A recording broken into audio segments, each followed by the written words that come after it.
ඔයාලා කවදා හරි නිකමටවත් හිතලා තියෙනවද දියේ ගිලන කෙනෙක්ට හරියටම මොකද වෙන්නේ කියලා? ඒ වෙලාවට යාට මොන වගේ වේදනාවක් දැනෙනව ඇද්ද? මොනවා හිතනව ඇද්ද? අද අපි පියවරෙන් පියවර බලමු දියේ ගිලනකොට අපේ ශරීරයට වගේම මනසට මොකද වෙන්නේ කියලා. වීඩියෝ එක දිගටම බලන්න. මොකද ඔයාට ගොඩක් දේවල් මේ වීඩියෝ එකෙන් දැනගන්න පුළුවන් වෙයි. කෙනෙක් වතුරට වැටුනම එයාට පීනන්න බැරි නම් මුලින්ම ඇති වෙන්නේ දරා ගන්න බැරි බයක්. මේ වෙලාවට එයා පුළුවන් තරම් උත්සාහ කරනවා වතුරෙන් උඩට ඇවිත් හුස්ම ගන්න. අත් කකුල් ගහලා ලොකු සටනක් දෙනවා. මේ වෙලාවට ඒ කෙනාගේ හිතට එන්නේ මම මැරෙන්නයි යන්නේ. කොහොම හරි බේරෙන්න ඕනේ කියන සිතුවිල්ල විතරයි. මේ මරණ බයත් එක්ක කලබල වෙන නිසාම ඇඟේ තියෙන ඔක්සිජන් ගොඩක් ඉක්මනින් ඉවර වෙන්න පටන් ගන්නවා. දැන් අර පුද්ගලයා වතුර යටටම ගියාම අපේ ශරීරය ඉබේම හුස්ම ගන්න එක නතර කරනවා. පුළුවන් තරම් වෙලා හුස්ම අල්ලගෙන ඉන්නවා. හැබැයි මේක කරන්න පුළුවන් තප්පර 30ක් නැත්නම් උපරිම විනාඩි 2ක් වගේ පොඩි කාලයක් විතරයි. දැන් ඇඟ ඇතුලේ කාබන් ඩයොක්සයිඩ් පිරීලා තියෙනවා. ඒකෙන් මොලේට සිග්නල් දෙනවා මට තවත්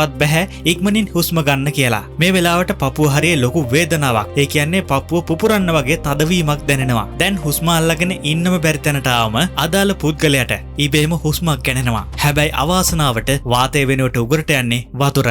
මුලින්ම වතුර උගරට යද්දිම අපේ සොරාලය එහෙමත් නැත්නම් වෝකල් කෝඩ්ස් ඉබේම තදින් වැහෙනවා වතුර යන එක නවත්තන්න. මේකට වෛද්‍ය විද්‍යාවේ කියන්නේ ලැරින්ගෝස්පාසම් කියලා. ඒත් එක්කම ලොකු හුස්ම හිරවීමක් දැනෙනවා. ඊට පස්සේ ඒකත් ඇරිලා වතුර පෙනහළු ඇතුළටම යනවා. මේ වෙලාව තමයි දියේ ගිලෙන කෙනෙක්ට දැනෙන වේදනාත්මක අවස්ථාව. පෙනහළු ඇතුලේ පිච්චෙනා වගේ ගින්නක් වගේ ලොකු වේදනාවක් මේ වෙලාවට දැනෙන්න පටන් ගන්නවා. වතුර පෙනහළු වලට ගියාට පස්සේ මොලේට ඔක්සිජන් යන එක සම්පූර්ණයෙන්ම නැවිතලා යනවා. පුදුමයට කාරණාවක් කියන්නේ යාළුවනේ අර කලින් දැනුණු ලොකු වේදනාවයි මරණ බයයි ටික ටික නැති වෙලා යනවා. ගිලෙන්න ගිහින් අන්තිම මොහොතේ බේරුණායි කියන විදිහට මේ වෙලාවට එයාලට ලොකු සංසුන් බවක් නිස්කලංක බවක් දැනෙලා තියෙනවා. කිසිම බයක් නැහැ. හරියට නිින්දකට යනවා වගේ. සමහරුන්ට Tamanගේ ජීවිතේ වෙච්ච දේවල් ආදරය කරන අයව මතක් වෙන්න ගන්නවා. ඊට පස්සේ හිමීට සිහිය නැති වෙලා යනවා. දැන් එයාට කිසිම වේදනාවක් දැනෙන්නේ නැහැ. සිහිය නැති වුණාට පස්සේ විනාඩි කිහිපයක් ඇතුළත මොලේ සෛල ඔක්සිජන් නැතුව මැරෙන්න පටන් ගන්නවා. ඊට පස්සේ හදවත ගැහෙන එකත් සම්පූර්ණයෙන්ම නතර වෙනවා. අන්නේ විදිහට තමයි දියේ ගිලන කෙනෙක්ගේ ජීවිත ගමන